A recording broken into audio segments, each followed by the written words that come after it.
নামাজ, রোজা, দান। দেখেন, নামাজ, রোজা, দানের চেয়েও বড় কোনো শ্রেষ্ঠ ইবাদতের কথা আমি কি তোমাদের বলবো না? সাহাবারা তো অবাক, বলে কি নামাজের চেয়ে বড় ইবাদত, রোজার চেয়ে বড়, দান করার চেয়ে বড় ইবাদত?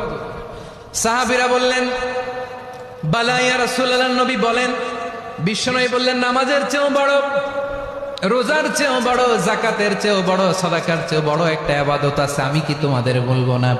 সাহাবারা বললেন, ইয়া রাসূলুল্লাহ, বালা, অবশ্যই বলবেন, সেটা কি? বিশ্বনবী বললেন, ইসলাহু যাতিল বাইন। দুইজন যখন ঝগড়া লেগেছে, তোমার দুই ভাই যখন ঝগড়া লেগেছে, এই দুইজনের মধ্যে বিরোধ মিটিয়ে মীমাংসা করে দেয়া হচ্ছে সবচাইতে সেরা কাজ। দুইজন ঝগড়া লাগছে, ইসলাহু যাতিল বাইন, দুইজনের মধ্যে মিলিয়ে দেয়া, এটা নামাজ, রোজা, সাদাকার চেয়ে বেশি সওয়াব। সুবহানাল্লাহ, এত আসতে